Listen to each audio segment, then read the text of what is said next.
नमस्कार दर्शक बंधुगण आउ थे स्वागत आपण मानक आमर बाइबल क्लास रे बहुत बहुत धन्यवाद दिए ता साथे साथे प्रभु समस्त को नुआ वर्ष 2026 देखा देले से प्रभु को धन्यवाद दिए। आसतु आज आम देखा बाइबल रो टाइम लाइन बाइबल रो टाइम लाइन केमती अच्छी यह गोटे विश्वासी बा गोटे ख्रिस्टियन आ गोटे पास्टर जानिबा दरकार। बाइबल रो टाइम लाइन जदि जानी नाही से बाइबल को बुझी पारिबो नाही। बाइबल रो टाइम लाइन केमती अच्छी यह बुझीबा दरकार निहाती। आमे देखिबा आदि पुस्तक प्रकाशित पुस्तक पर्यंत आदि पुस्तक प्रकाशित पुस्तक पर्यंत आमे देखुछु परमेश्वर आदि पुस्तक रे आदम को तैयारी कले, निज सादृश्य निज प्रतिमूर्ति रे निर्माण कले। आ परमेश्वर कौन कले? परमेश्वर आदम को गोटे नियम देले। आदम को गोटे नियम देले कौन? यह कहले तांको पाए गोटे एदन उद्यान प्रस्तुत करी सेठी रखिले, कहले तमे समस्त वृक्षर फल स्वच्छंदरे भोजन कर, किंतु ए सद सद ज्ञानदायक वृक्षर फल खाइब ना, जो दिन खाइब से दिन मरिब। आदम कौन कले? खाइले मले। आम देखुचु आदम खाइले मले। आदम जिते बड़े चली गले आउ परमेश्वर कौन कले? आउ अपेक्षा कले। आउ अपेक्षा कले काहाकू? नह को अपेक्षा कले। आदमंकर नवम पीढ़ी परे नह देखा गले। आदमंक नवम पीढ़ी 9th जनरेशन पर नह देखा गले। नह को डाकिले, नह को बाछिले, नह को सहित आ गोटे नियम कले। नह को यह कहले तुम्भे कौन कर? आमे जेपरी कहबू सेही परी गोटे जहाज तैयारी कर, जेहेतु उद्धार पाइबा पे। आदमको पाई फल न खाइले उद्धार पाइबो। नहंको पाई आ गोटे नियम आसिला। आमे देखुछु तमे गोटे जहाज तैयारी कर, आ से जहाज रे जेते लोक प्रवेश करिवे से माने उद्धार पाइबे। नहंको पाई यह थिला। आ न कौन कले? नह जहाज तैयारी कले, आ सेठी केवल 8 प्राणी प्रवेश कले। नह एक धर्म प्रचारक थिले, प्रचार कले, केही से जहाज भीतर को गले ना। जेते लोक जाई थांते समस्ते रक्षा पाई थांते, और जेते लोक गले से माने रक्षा पाइले। नहंको परे आमे देखुछु नहंको परे परमेश्वर आ कौन कले? आउ नह जेते बेले आउ से द्राक्षारस पान करी मताल हेले, सेते बेले तांकर आउ सान पुओ हाम से कौन कले? बापांकर बेजती कले। बापांकर उल्लंघ तार बेजती कले। से जने पास्टर थिले, बापा पास्टर थिले। आ तांकर बेजती जेते बेले करागला, आ तांकर अपमानित सकाशे आ परमेश्वर से मानक सहित रहिले नाही। आ परमेश्वर कौन कले? से आदि पुस्तक 6 अध्याय 3 पदरे आपण माने पढ़ी पारिबे, परमेश्वर आ मनुष्य मानक सहित रहिले नाही। कौन कले? परमेश्वर आत्मा चली गला। परमेश्वर को आत्मा चलीगला। आपरे आमे देखू परमेश्वर आउ मनुष्य मानक सहित गमनागमन कले नाही। तेबे परमेश्वर कौन कले? आउ मनुष्य मानक सहित तांको आत्मा को रखिले नाही, से चली गले। चली गला परे मनुष्यर आयुष मध्य कमीगला। मनुष्यर आयुष 120 वर्ष हैला। आउ धीरे धीरे धीरे धीरे कमिकी पळे आसिला। आयुष कमिकी पळे आसिला। तापरे आमे आउ देखुछु परमेश्वर रहिले नाही। परमेश्वर रहिले नाही, मनुष्यर आयुष कमिला। तापरे आउ परमेश्वर कौन करूछंती? आउ जने व्यक्ति को अपेक्षा करूछंती। से होछंती अब्राहम। से होछंती अब्राहम। अब्राहम रो अपेक्षा करिथिले।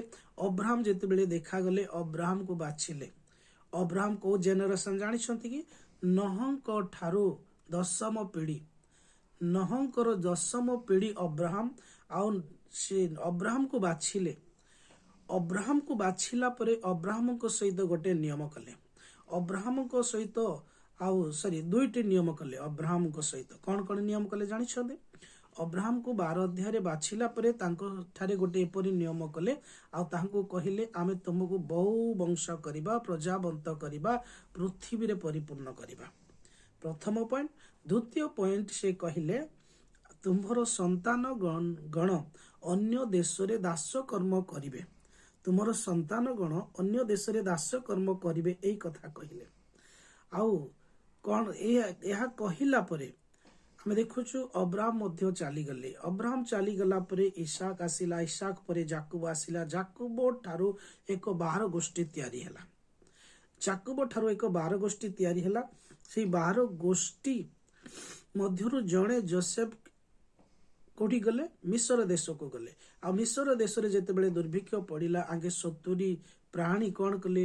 ଆଉ ମିଶର ଦେଶକୁ ଗଲେ। ମିଶର ଦେଶରେ ରହିଲା ପରେ ଆମେ ଅବ୍ରାହମଙ୍କ ସହିତ ଯୋଉ ପ୍ରତିଜ୍ଞା କରିଛନ୍ତି ପରମେଶ୍ୱର, ଅବ୍ରାହମଙ୍କ ସମୟରେ ଯୋଉ ନିୟମ କରିଛନ୍ତି ପରମେଶ୍ୱର, ତା ଅବ୍ରାହମଙ୍କ ସମୟରେ ପୂରଣ ହିଁ ନାହିଁ। କେବେ ସଫଳ ହଉଛି? ଆମେ ଦେଖୁଛୁ ଜଣେ ବ୍ୟକ୍ତି ଦେଖାଗଲେ, ସେ ହଉଛନ୍ତି ମଶା। ମଶାଙ୍କ ସମୟରେ ସଫଳ କରୁଛନ୍ତି। ମଶାଙ୍କ ସମୟରେ ସଫଳ କରି ଆଉ ମଶାଙ୍କ ସମୟରେ କଣ କରୁଛନ୍ତି? ଆଉ ମଶାଙ୍କ ନେତୃତ୍ୱରେ କଢ଼େଇ ଆଣୁଛନ୍ତି ଇସ୍ରାଏଲ ଲୋକମାନଙ୍କୁ ମିଶର ଦେଶରୁ କିଣାନ ଦେଶକୁ। ପୁଣି ମଶାଙ୍କ ସମୟରେ କଣ କଲେ? ଆଉ ଆଜ୍ଞା ଦେଲେ। ଇସ୍ରାଏଲ ଲୋକମାନଙ୍କୁ ମଧ୍ୟ ଗୋଟେ ଆଜ୍ଞା ଦେଲେ। ଇସ୍ରାଏଲ ଲୋକମାନେ କିଏ ହେଲେ? ଯାକୁବଙ୍କ ଠାରୁ ଯୋଉମାନେ ଜାତ, ସେମାନେ ଇସ୍ରାଏଲ ଲୋକମାନେ।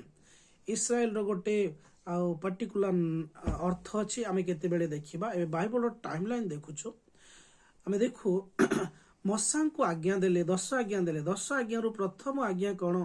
ଆମେ ଦେଖୁ ସେ କହୁଛନ୍ତି ଆମ୍ଭ ସାକ୍ଷାତରେ ଆଉ ତମରି କୌଣସି ଦେବତା ହେବ ନାହିଁ। ଈଶ୍ୱର କହୁଛନ୍ତି ଆମ୍ଭ ସାକ୍ଷାତରେ ତମରି ଆଉ କୌଣସି ଦେବତା ହେବ ନାହିଁ, କୌଣସି ପ୍ରତିମା ହେବ ନାହିଁ, କାହାକୁ ପ୍ରଣାମ କରିବାକୁ ହେବ ନାହିଁ। ଏହା ଥିଲା ନିୟମ। ଇସ୍ରାଏଲ ଲୋକମାନଙ୍କ ପାଇଁ ଥିଲା ଏହା ନିୟମ। ଇସ୍ରାଏଲ ଲୋକମାନେ କିଣାଣକୁ ଆସିଲେ। କିଣାଣକୁ ଆସିଲେ କାହା ନେତୃତ୍ୱରେ ଆସିଲେ? ଆମେ ଦେଖୁଛୁ ଜିହୋଶୁଆଙ୍କ ନେତୃତ୍ୱରେ ଆସିଲେ।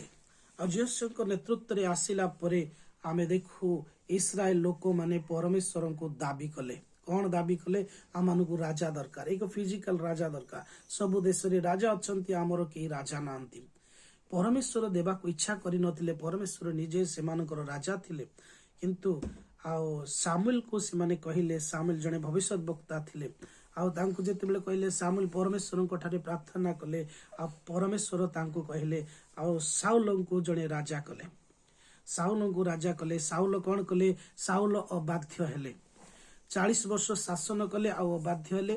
ଅବାଧ୍ୟ ହେଲା ପରେ ଆମେ ଦେଖୁଛୁ ଆଉ ସାଉଲଙ୍କ ଠାରୁ ଛଡେଇ ନେଲେ, ଦାଉଦଙ୍କୁ ଦେଲେ। ଦାଉଦଙ୍କ ସମୟରେ ରାଜ୍ୟ ଭଲ ଥିଲା, ଭଲରେ ଚାଲିଲା। 40 ବର୍ଷ ଦାଉଦ ଶାସନ କଲେ। ତାପରେ ଆମେ ଆଉ ଦେଖୁଛୁ ଦାଉଦ ପରେ ତାଙ୍କ ପୁଅ ସଲମନ ଆସିଲା। ସଲମନକୁ ମଧ୍ୟ 40 ବର୍ଷ ଶାସନ କରିବାକୁ ସୁଯୋଗ ମିଳିଲା। ତାପରେ ସଲମନଙ୍କ ସମୟରେ ଆପଣମାନେ ପଢିପାରିବେ ପ୍ରଥମ ରାଜାବଳୀ,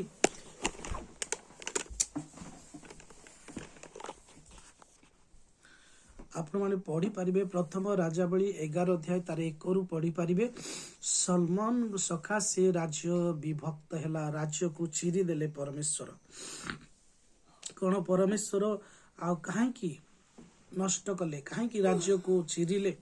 ଯେହେତୁ ସଲମନଙ୍କ ସକାଶେ, ସଲମନ ରାଜା ଆଉ ସେ ପରମେଶ୍ୱରଙ୍କ ଦୃଷ୍ଟିରେ ଯାହା ମନ୍ଦ, ଯାହା ମନା କଲେ ତାହା ହିଁ ସେ କଲେ। ସେ କଣ କଲେ? 1000ଟା ସ୍ତ୍ରୀ, ବିଜାତି ସ୍ତ୍ରୀ ମାନଙ୍କ ବାହାହେଲେ। ପୁଣି ସେ ପ୍ରତିମା ଗଣକୁ ପ୍ରଣାମ କଲେ, ନିର୍ମାଣ କଲେ।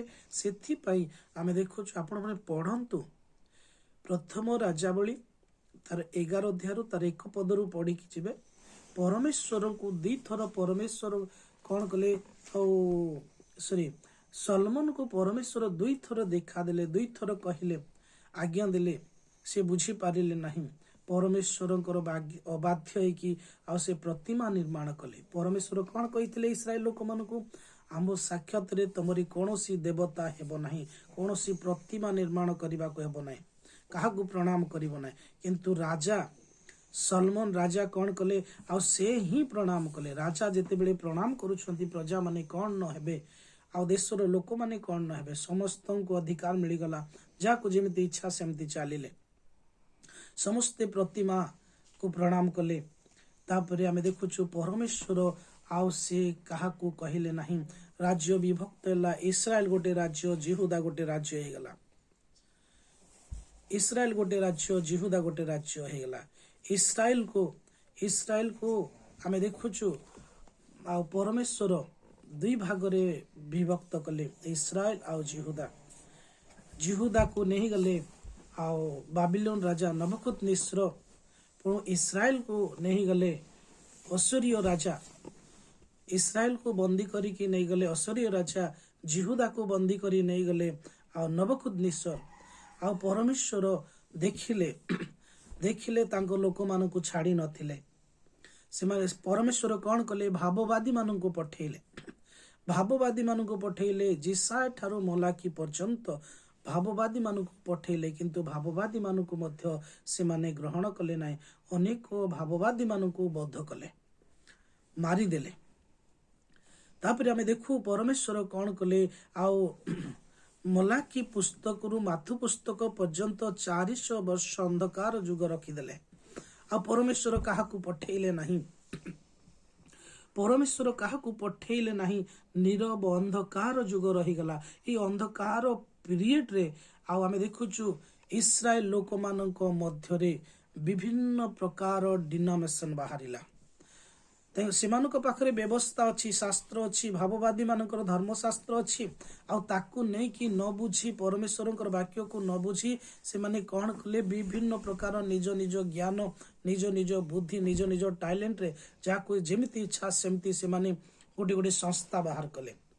ହେରୋଦିୟନ ମାନଙ୍କର ଗୋଟେ ସଂସ୍ଥା, ଫାରୁସୀ ମାନଙ୍କର ଗୋଟେ ସଂସ୍ଥା, ସାଧୁକୀ ମାନଙ୍କର ଗୋଟେ ସଂସ୍ଥା, ପୁଣି ବିଭିନ୍ନ ଶାସ୍ତ୍ରୀ ମାନଙ୍କର ବିଭିନ୍ନ ପ୍ରକାର ଗୋଟେ ଡିନୋମିନେସନ ବାହାରିଲା, ବିଭିନ୍ନ ପ୍ରକାର ଶିକ୍ଷା ବାହାରିଲା। ଆଉ ସେଇ ଶିକ୍ଷା ସବୁରେ ଈଶ୍ୱର ନଥିଲେ, ଯେହେତୁ ଅନ୍ଧକାର ଯୁଗ ବୋଲି କୁହାଯାଇଛି। ଆଉ ଆମେ ଦେଖୁଛୁ ଆମୋସ ପୁସ୍ତକ 8 ଅଧ୍ୟାୟର ତାର 11-12 ପଦରେ ଲେଖା ଅଛି, ପରମେଶ୍ୱର ଭାବବାଣୀ ଦେଇଥିଲେ ଆମୋସଙ୍କ ଦ୍ୱାରା, ଆମେ ଏଇ ଦେଶକୁ ଦୁର୍ଭିକ୍ଷ ପ୍ରେରଣ କରିବା। କୋଉ ଦେଶକୁ ଦୁର୍ଭିକ୍ଷ ପ୍ରେରଣ କରିବା? ଇସ୍ରାଏଲ ଦେଶକୁ ଦୁର୍ଭିକ୍ଷ ପ୍ରେରଣ କରିବା। ଆଉ ସେ ଦୁର୍ଭିକ୍ଷ ତାହା ହିଁ ଥିଲା। ଦୁର୍ଭିକ୍ଷ, ପରମେଶ୍ୱର କାହାକୁ କଥା କହିଲେ ନାହିଁ। ନିଜ ଜ୍ଞାନରେ ସମସ୍ତେ ହଜି ଯାଇଥିଲେ। ବିଭିନ୍ନ ପ୍ରକାର ଡିନୋମିନେସନ ଚାଲିଥିଲା। ଆଉ ସେଇ ପିରିୟଡରେ ଆଉ ଆମେ ଦେଖୁଛୁ ପରମେଶ୍ୱର କଣ କଲେ? ଆପଣ ଅଦିତ୍ୟ ପୁତ୍ରଙ୍କୁ ପଠେଇଲେ। ଆଉ ସେଇ ସମୟରେ, ସେଇ ଡ୍ରାଟ୍ ପିରିୟଡରେ ପରମେଶ୍ୱର ଆପଣ ଅଦିତ୍ୟ ପୁତ୍ରଙ୍କୁ ପଠେଇଲେ। ଉପଯୁକ୍ତ ସମୟରେ ଯୋଉ ଆହାର କି ଭାବବାଣୀର ସଫଳତା ଆହାର ଧରିକି ଆସିଲେ। ଆମେ ଯୋହନ ପୁସ୍ତକରେ ଦେଖୁଛୁ, ଯୋହନ 1:11 ପଦରେ ସେ ଆପଣ ରାଜ୍ୟକୁ ଆସିଲେ, କିନ୍ତୁ ସେମାନେ ଗ୍ରହଣ କଲେ ନାହିଁ। ଆମେ ଦେଖୁଛୁ ଯୋହନ ପୁସ୍ତକ 6 ଅଧ୍ୟାୟରେ ଆଉ ସେ ସ୍ୱର୍ଗରୁ ଅବତୀର୍ଣ୍ଣ କରିଥିବା ସେଇ ଜୀବନ୍ତ ଆହାର ଧରିକି ଆସିଲେ। ଯୀଶୁ କହୁଛନ୍ତି, ମୁଁ ସେ ଜୀବନଦାୟକ ଆହାର, କିନ୍ତୁ କେହି ଗ୍ରହଣ କଲେ ନାହିଁ। ଯେଉଁମାନେ ମୋର ଏଇ ରକ୍ତ ଆଉ ମାଂସ ଖାଇବେ ସେମାନେ ହିଁ ଅନନ୍ତ ଜୀବନ ପାଇବେ ବୋଲି, କିନ୍ତୁ ଖାଇଲେ ନାହିଁ। ମାତ୍ର ଯେତେ ଲୋକ ଖାଇବାର ଅର୍ଥ ଯେତେ ଲୋକ ସେମାନଙ୍କ ଠାରୁ ବାହାରିକି ଆସିଲେ, କୋଉମାନେ? ଶିଷ୍ୟମାନେ। ସେମାନେ ରକ୍ଷା ପାଇଲେ, ସେମାନେ ଈଶ୍ୱରଙ୍କର ସନ୍ତାନ ହେଲେ। ଆଉ ସେମାନଙ୍କ ସହିତ ଈଶ୍ୱର ଥିଲେ, ଯୀଶୁ ସେମାନଙ୍କ ସହିତ ଥିଲେ। ଆଉ ଯୋଉମାନେ ଆସିଲେ ନାହିଁ ସେମାନେ ମୃତ ହେଲେ, ନରକକୁ ଗଲେ। ଆଉ ଆମେ ଦେଖୁଛୁ ଏହା ଥିଲା ବାଇବଲର ଟାଇମ ଲାଇନ ପ୍ରଥମ ଆଗମନ ସମୟରେ। ଆଜି ଦ୍ୱିତୀୟ ଆଗମନ ସମୟରେ ମଧ୍ୟ ଆମେ ଦେଖୁ କଣ କରିଛନ୍ତି। ଦ୍ୱିତୀୟ ଆଗମନ ସମୟରେ ଯୀଶୁ କହିଲେ, ମାଥୁ ପୁସ୍ତକ 13 ଅଧ୍ୟାୟ 24 ପଦରେ ଯୀଶୁ କହିଲେ, କଣ କହିଲେ? ଯୀଶୁ କହିଲେ, ମନୁଷ୍ୟ ପୁତ୍ର ଉତ୍ତମ ବିହନ ବୁଣିଲେ, ରାତ୍ରି ଆସିଲା। ରାତ୍ରି କଣ ଆସିଲା? ରାତ୍ରି ଆସିବାର ଅର୍ଥ ଯୀଶୁ ଚାଲିଗଲା ପରେ ଅନ୍ଧକାର ଆସିଲା। ସତ୍ୟ ବାକ୍ୟ ପ୍ରଚାର କରିବା ବ୍ୟକ୍ତି କେହି ନଥିଲେ। ଆଉ ସେଇ ସମୟରେ ଆଜି ବିଭିନ୍ନ ପ୍ରକାର ଡିନୋମିନେସନ ବାହାରିଲା, ବିଭିନ୍ନ ପ୍ରକାର ସଂସ୍ଥା ବାହାରିଲା। କାହିଁକି ବାହାରିଲା? ଯେହେତୁ ସତ୍ୟ ନାହିଁ। ସତ୍ୟ ନଥିଲେ ସଂସ୍ଥା ବାହାରେ, ନିଜ ଜ୍ଞାନ ପ୍ରଚାର କରନ୍ତି। ବିଭିନ୍ନ ପ୍ରକାର ଡିନୋମିନେସନ, ଅନ୍ଧକାର ଯୁଗ, ଖ୍ରୀଷ୍ଟୀୟ ଜଗତ ଅନ୍ଧକାର ହେଇଛି। ଯେହେତୁ ଆଉ କ୍ଷେତ୍ରରେ ବାଳୁଙ୍ଗା ପଡିକି ଯାଉଛି। ବାଳୁଙ୍ଗା ପ୍ରଥମ ଆଗମନରେ ଯୀଶୁ ଆସିକି କଣ କଲେ? ଆଉ ସେ ସତ୍ୟ ବାକ୍ୟ ଦେଇ କିଛି ଲୋକକୁ ଉଦ୍ଧାର କଲେ, ଅମାରକୁ ଆଣିଲେ। ଯୋଉମାନେ ଅମାରକୁ ଆସିଲେ ସେମାନେ ରକ୍ଷା ପାଇଲେ। ସେମାନେ ହଉଛନ୍ତି ଶିଷ୍ୟମାନେ, କିଛି ବିଶ୍ୱାସୀ ମାନେ। ଏବେ ଦ୍ୱିତୀୟ ଆଗମନ ସମୟରେ ମଧ୍ୟ କ୍ଷେତ୍ରରେ ବାଳୁଙ୍ଗା ପଡିଲା। ଆଉ ବାଳୁଙ୍ଗା ଦ୍ୱାରା ଆଉ ଖ୍ରୀଷ୍ଟୀୟ ଜଗତ ନଷ୍ଟ ହେଇଯାଇଛି। ସେଥିପାଇଁ ଆଜି କେହି କାହାକୁ ପଢନ୍ତି ନାହିଁ। ଏଇ ବ୍ୟକ୍ତି ଜଣେ ବାକ୍ୟ ପ୍ରଚାର କଲେ, ସେଇ ବାକ୍ୟକୁ ନେଇ ଆଉ ଜଣେ ଆଉ ଗୋଟେ ପ୍ରକାର ପ୍ରଚାର କରିବ। ଏମିତି ହୁଏ କି? ଏମିତି ହୁଏ ନାହିଁ କେବେ ବି। पवित्र आत्मा जहाँ कहते ता सत्य गोटे आंसर गोटे क्वेश्चन बा गोटे क्वेश्चन गोटे आंसर हेबा दरकार। आज लोक माने कौन करुछंती मन परिवर्तन कर बोली सेटा 3 दिन पर्यंत प्रचार करुछंती। केमती प्रचार करि पारिबो तमे कोंत। तबे आमे देखुछु एठी आउ द्वितीय आगमन समय कौन हबो। द्वितीय आगमन समय आउ ईश्वर को क्षेत्र रे ईश्वर कौन कले बा जीशु कौन कले अपना क्षेत्र रे भल बिहन बुणिले रात्रि आसिला परे आ कौन होची शैतान आसी सेठी बाळुंगा बुणिछि। आज बाळुंगा ही क्षेत्र रे बुणा जाय। क्षेत्र कौन क्षेत्र होची मंडली ख्रीष्टीय जगत। क्षेत्र भितरे जी अछि से उद्धार पाइब नहीं। क्षेत्र रु एबे बाहर बा दरकार। जीशु आउ कहिले कौन बोली कि आउ शिष्य माने जेते बेले पचारुछंती गुरु साहंते कौन आपण आपना क्षेत्र रे भल बिहन बुणी नथिले। हाँ बुणी तो थिली जे आउ रात्रि रे शैतान शत्रु शैतान आसिकी बुणी देइछि बोले। तेबे से माने कहले कौन आमे जाई कि ताको बाछि देबो अलगा करि देबो नाही नाही नाही अलगा एबे कर नाही। जुगांत समय कोटा एबे प्रभु जीशुंकर द्वितीय आगमन समय जुगांत समय आ ए जुगांत समय रे ख्रीष्टीय जगत नष्ट हेछि। जदि ख्रीष्टीय जगत भितरे जणे लोक थाई कि मुई भल अछि मुई जानिछि बोली कि जणे लोक कहउछि ताहाले से मिथ्या। ख्रीष्टीय जगत छाड़िबाकू पड़िबो अमार को जीवाकू पड़िबो। अमार कौन अमार जणे व्यक्ति को द्वारा द्वितीय आगमन रे खाद्य आसीबो जहाँकि माथु पुस्तक 24 अध्याय तार 45 रु 47 उपयुक्त समय आहार आउ जणे धरिकी आसीबे। प्रथम आगमन रे जीशु धरिकी आसिले दुर्भिक्ष समय आ ड्राट समय जीशु आनिले उपयुक्त समय आहार आ खाद्य देले जो माने खाइले से माने रक्षा पाइले से माने होचंती शिष्य माने। एबे द्वितीय आगमन समय जीशु कहउछंती उपयुक्त समय आहार देबा पाई जणे व्यक्ति देखा जिवे किए बुद्धिमान विश्वस्त दास आ तांको गुप्त माना दिया जायछि। तांको गुप्त माना दिया जायछि। माथु पुस्तक प्रकाशित पुस्तक 2 अध्याय 17 पदरे गुप्त माना दिया जायछि। से गुप्त माना जे खाइबो से ही जानिबो जे ग्रहण करिबो से ही जानिबो समस्ते जानि परिबे नै। आज आमे ग्रहण कलु आमे बुझी पारिलु अनंत जीवन कोन आउ सेई व्यक्ति कोन करूछि गुप्त माना बांटुछंती। आर एटा होछि शेष सुसमाचार अनंत कालीन सुसमाचार आपण माने पढ़ी पारिबे।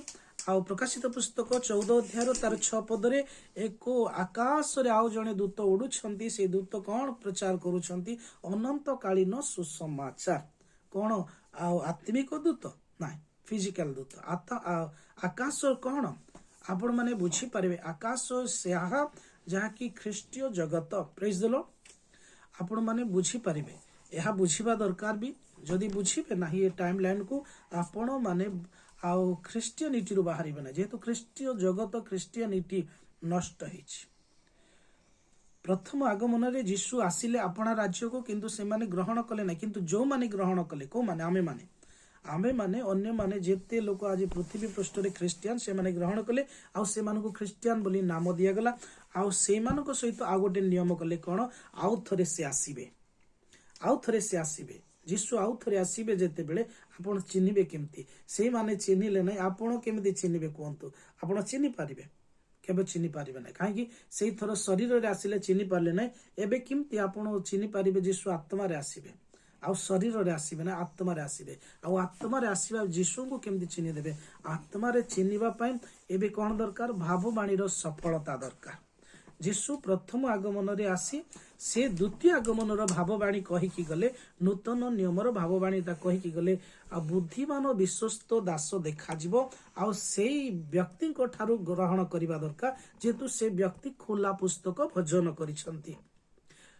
पुरातन नियम रो भाववाणी रो सफलता जीशु भोजन करिथिले आ से कहिले आसिकी मु से व्यक्ति सफलतार व्यक्ति। हमें देखुछु अब्राहम को प्रतिज्ञा देले अब्राहम को जीवन रे सफल हेनी मूसा को द्वारा सफल हैला।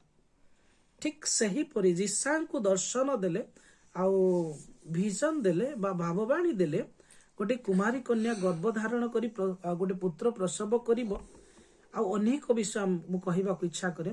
ଯିଶା 61 ତାର 1 ପଦରେ ଆମେ ଦେଖୁଛୁ ଯିଶାଙ୍କ ଉପରେ ଏକ ପବିତ୍ର ଆତ୍ମା ଓହ୍ଲେଇ ଆସିଲେ ଆଉ ସେ ଦିନହୀନ ଲୋକମାନଙ୍କ ନିକଟରେ ସାକ୍ଷ୍ୟ ଦେବା ପାଇଁ, ବନ୍ଦୀମାନଙ୍କୁ ମୁକ୍ତ କରିବା ପାଇଁ ଆଉ ସେ ପ୍ରଚାର କରୁଛନ୍ତି। କଣ ଯିଶାଏ କଲେ? ନାହିଁ।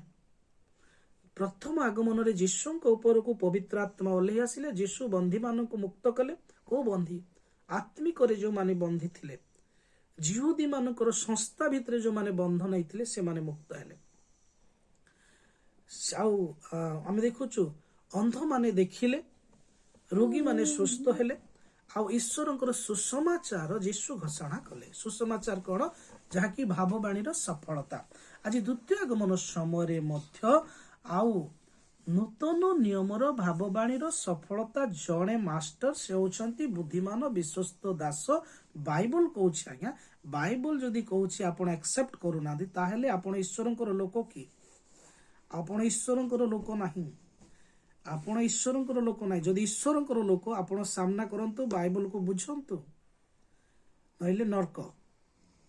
ସାମ୍ନା କରନ୍ତୁ, ବାଇବଲକୁ ବୁଝନ୍ତୁ। ବାଇବଲ କଣ କହୁଛି? ମୁଁ କଣ କହୁଛି ସେଟା ନାହିଁ, ବାଇବଲ କଣ କହୁଛି ସେଟା ଦେଖନ୍ତୁ।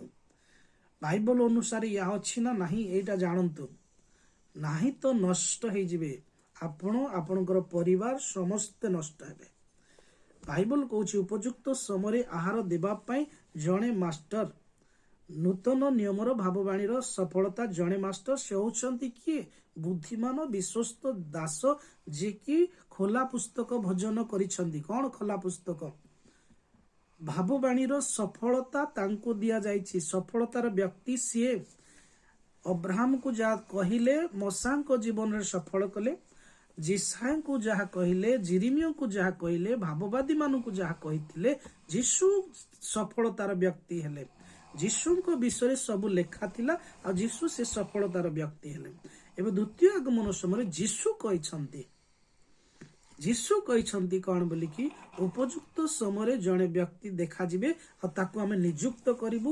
ସେ ଆପଣା ପରିଜନ ମାନଙ୍କୁ ଆହାର ଦେବେ। ଆଉ ସେଇ ବ୍ୟକ୍ତି ଦେଖାଗଲେ ଆଉ ଆପଣ ତାଙ୍କୁ ଗ୍ରହଣ କରିବା ଦରକାର, ତାଙ୍କ ଠାରୁ ବାକ୍ୟ ଶୁଣିବା ଦରକାର। ଯଦି ଶୁଣିବେ ନାହିଁ, 110% ନର୍କ ଯିବାଟା ସୁନିଶ୍ଚିତ। ବାଇବଲକୁ ଆପଣ ଅଗ୍ରାହ୍ୟ କରୁଛନ୍ତି, ଗ୍ରହଣ କରୁନାହାନ୍ତି। ସେଇଦିନ ମଧ୍ୟ ଫାରୁସୀ ଶାସ୍ତ୍ରୀ ମାନେ ଈଶ୍ୱରଙ୍କୁ ବିଶ୍ୱାସ କରୁଥିଲେ, କିନ୍ତୁ ଈଶ୍ୱରଙ୍କର ସନ୍ତାନ ଯେତେବେଳେ ଆସିଲେ ଭାବବାଣୀର ସଫଳତା ଅନୁସାରେ ତାଙ୍କୁ ଗ୍ରହଣ କଲେ ନାହିଁ ଆଉ ସେଥିପାଇଁ ସେମାନେ ନର୍କ ଗଲେ। କିନ୍ତୁ ଯେତେ ଲୋକ ଗ୍ରହଣ କଲେ ଶିଷ୍ୟମାନେ, ତାଡ଼ନା ପାଇଲେ ଆଉ ରକ୍ଷା ପାଇଲେ। ଆଜି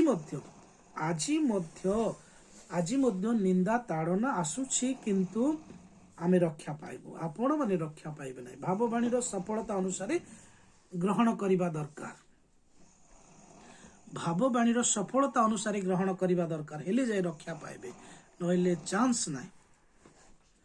ଏବେ ଦ୍ୱିତୀୟ ଆଗମନରେ ଆଉ ଜଣେ ବୁଦ୍ଧିମାନ ବିଶ୍ୱସ୍ତ ଦାସ ଦେଖାଗଲେ ଆଉ ସେଇଠି ଅମାରକୁ ଯିବା ଦରକାର। ଖ୍ରୀଷ୍ଟୀୟ ଜଗତ ବାଳୁଙ୍ଗା ପଡ଼ି ନଷ୍ଟ ହେଇଛି। ଅମାରକୁ ଆମେ ଯୋଉ ପର୍ଯ୍ୟନ୍ତ ଯିବା ନାହିଁ। ଅମାରକୁ କେମିତି ଯିବାକୁ ପଡିବ? ଦୂତମାନେ ଆଜି ସଂଗ୍ରହ କରୁଛନ୍ତି। ଏଇଟା ଦା, ଆଜ୍ଞା। ଆଜି ଯୋଉ ବାକ୍ୟ ଆପଣ ମାନେ ଶୁଣୁଛନ୍ତି, ଟାଇମ ଲାଇନ, ବାଇବଲର ଟାଇମ ଲାଇନ, ଏଇଟା ହଉଛି ଦା। ଆପଣ ସଂଗୃତ ହେବେ ଏଇ ଦା ଦ୍ୱାରା। ଏଇ ବାକ୍ୟ ହଉଛି ଆପଣଙ୍କୁ ସଂଗୃତ କରିବ ଆଉ ସେଇ ଖ୍ରୀଷ୍ଟିଆନିଟିରୁ ବାହାର କରି ଅମାରକୁ ଆଣିବ। ଏଇ ବାକ୍ୟ ସମସ୍ତ ବକ୍ତାଙ୍କ ନିକଟରେ ନାୟିକା। ଏ ଟାଇମ ଲାଇନ ଆଉ ଅନେକ ବିଷୟ ଅଛି। ଆପଣ ମାନେ ଯୋଗାଯୋଗ କରନ୍ତୁ, ଆପଣ ମାନେ ଶିକ୍ଷା ପାଇବେ। ସମସ୍ତଙ୍କୁ ପ୍ରେଜ ଦ ଲର୍ଡ। ଆଉ ତଳେ ଦିଆଯାଇଥିବା ନମ୍ବରରେ କଣ୍ଟାକ୍ଟ କରନ୍ତୁ। ଆପଣ ଆମମାନଙ୍କର ବାଇବଲ କ୍ଲାସ ଚାଲିଛି, ଯାହାକି ନୂତନ ଆକାଶ ମଣ୍ଡଳ, ନୂତନ ପୃଥିବୀ। ଆଉ ଯୋଗଦାନ କରନ୍ତୁ, ଆପଣ ବୁଝିପାରିବେ ଦ୍ୱିତୀୟ ଆଗମନର ଯୀଶୁ କୋଉଠିକି ଆସୁଛନ୍ତି। ସମସ୍ତଙ୍କୁ ପ୍ରେଜ ଦ ଲର୍ଡ।